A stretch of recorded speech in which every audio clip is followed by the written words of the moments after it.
आपके आशीर्वाद से कांग्रेस की सरकार बनी।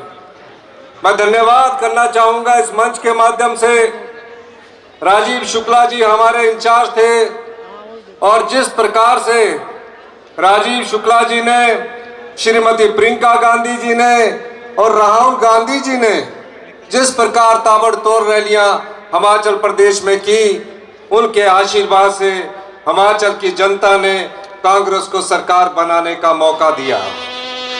11 दिसंबर 2022 को जब मैंने मुख्यमंत्री के पद की शपथ ली, 40 साल का मैंने अपने राजनीतिक जीवन में संघर्ष किया। जिस भी यौवन काल में मैं गया, चाहे वो छात्र जीवन था, चाहे वो युवा कांग्रेस थी, चाहे प्रदेश कांग्रेस था, चाहे काउंसलर का जीवन था, कांग्रेस पार्टी ने हमेशा मुझे महत्वपूर्ण पदों से नवाजा। और 11 दिसंबर 2022 को आप जैसे परिवार से निकला एक आम व्यक्ति, जिसके परिवार में कोई राजनीति की ABCD नहीं जानता था, एक किसान, एक कर्मचारी का बेटा, जब मुख्यमंत्री की पद की शपथ ऐतिहासिक रिज मैदान से लेता है, उस दिन उसके मन में एक भावना थी कि हम आने वाले समय में हिमाचल प्रदेश को आत्मनिर्भर बनाएंगे। ये 2 साल का कोई जश्न नहीं है, ये एक समारोह है। जश्न तो उस दिन मनाया जाएगा जब 2027 में हिमाचल प्रदेश आत्मनिर्भर होगा। और आत्मनिर्भर की दिशा में हम आगे बढ़ रहे हैं। इन 2 साल के कार्यकाल में क्या कांग्रेस पार्टी ने किया और क्या भारतीय जनता पार्टी ने कांग्रेस पार्टी के सरकार के साथ राजनीतिक प्रतिशोध के साथ किया। इस प्रदेश का खजाना खाली था। मैं 1 महीने लगातार अधिकारियों से बात करता रहा। 1 महीने का खर्चा चलाने के लिए इस प्रदेश के पास मात्र कुछ ही धन बचा हुआ था। 1 महीने तक हमने मंत्रिमंडल का विस्तार नहीं किया और यह आजादी के बाद का पहला ऐसा मंत्रिमंडल था जिसे 1 महीने तक विस्तार नहीं किया गया। मैंने पूरी व्यवस्था को समझा। कुछ लोग टिप्पणियां करते थे कि कभी मंत्री नहीं रहा, कभी चेयरमैन नहीं रहा, कैसे सरकार चलाएंगे। मुझे मंत्री बनने का भी मौका मिला, CPS बनने का भी मौका मिला, चेयरमैन बनाने के लिए भी मौका मिला। मैं 20 साल MLA रहा, लेकिन जब भी मुझे मौका मिलता, मैं किसी ना किसी संगठन का अध्यक्ष था। मैंने निश्चय किया कि अगर मैं सत्ता में रहूंगा तो संगठन के साथ न्याय नहीं कर सकूंगा, और मैंने कभी भी सरकार में कोई ओहदा नहीं लिया।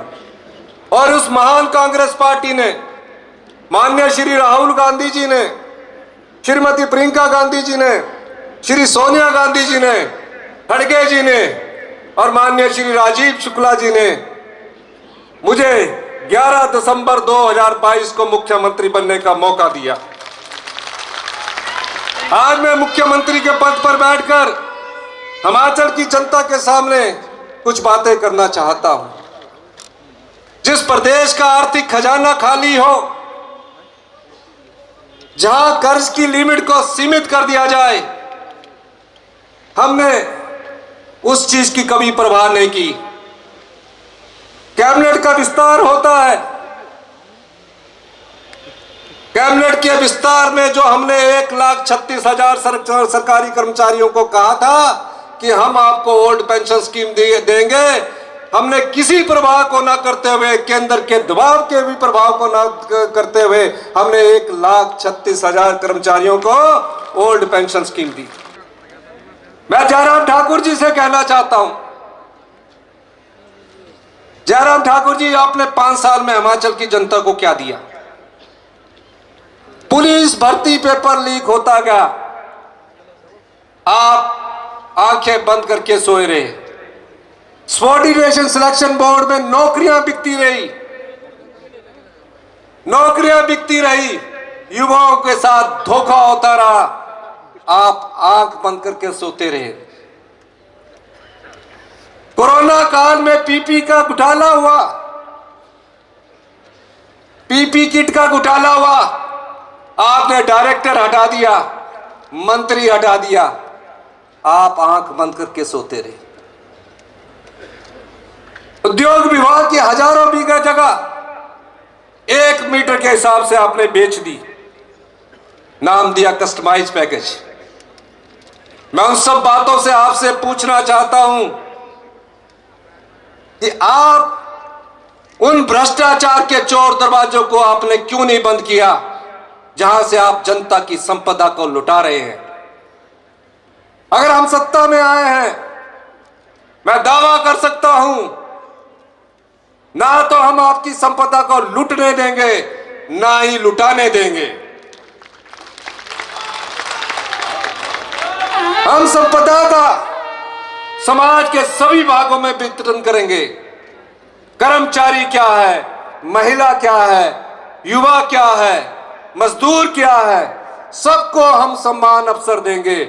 और मैं आपको ये वादा इसलिए करना चाहता हूं कि हम उस दिशा में आगे बढ़ रहे हैं। मैं सभी मंत्रिमंडल के सदस्यों का धन्यवाद करना चाहता हूं, हर्षवर्धन जी का धन्यवाद करना चाहता हूं, कुलदीप पठानिया जी का धन्यवाद करना चाहता हूं, सभी सम्मानित मंत्रियों का धन्यवाद करना चाहता हूं कि हम ने दिशा पकड़ी है, अर्थव्यवस्था पटड़ी पर आ रही है।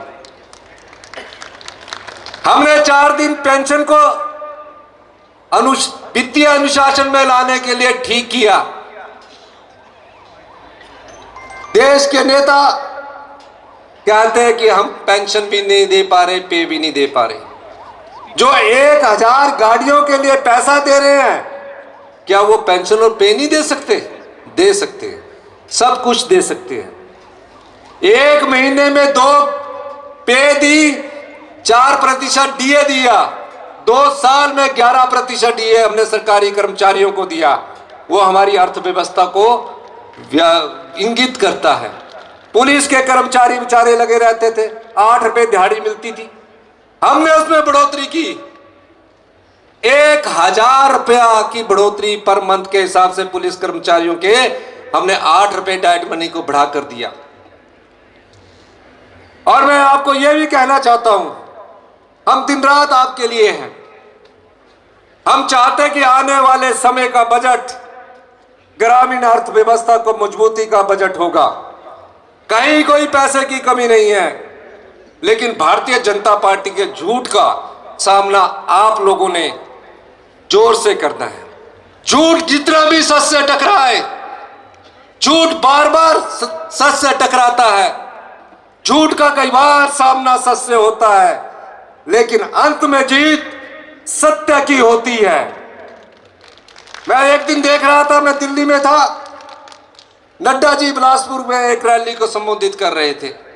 जगत प्रकाश नड्डा जी, बड़ी खुशी की बात है, आप भारतीय जनता पार्टी के नेशनल लीडर हैं, प्रेसिडेंट हैं। हमें खुशी होती है कि छोटे से प्रदेश से जाकर एक राष्ट्रीय पार्टी का नेता बनता है। पर दुख उस समय हुआ आपसे, जब आप मंच के माध्यम से कह रहे थे कि सुक्खू जी की तो मती मारी गई है कि टॉयलेट टैक्स लगा दिया गया है। मैं नड्डा जी को कहना चाहूंगा, अपने भारतीय जनता पार्टी के पूरे एमएलओ को पूरा दिन, जैसे मुकेश जी ने कहा, 24 घंटे टॉयलेट में रखिए और अगले महीने का बिल चेक करिए। आप जैसे नेता के मुंह से यह शोभा नहीं देता था। और मैं यह भी कहना चाहता हूं, हमारी सरकार में कोई भ्रष्टाचार नहीं हुआ है। हम आने वाले समय में, आने वाले 3 साल में 2027 के हम अप्रैल महीने में जश्न मनाएंगे। मैं बार बार कहता हूं कि हम सत्ता में सत्ता सुख के लिए नहीं आए हैं। मैं कोई बड़ी बड़ी गाड़ियों में घूमने के लिए नहीं आया हूं। आप देखते हैं, आज भी मैं ईवी व्हीकल पर चलता हूं। हम सत्ता में व्यवस्था परिवर्तन करने के लिए आए हैं।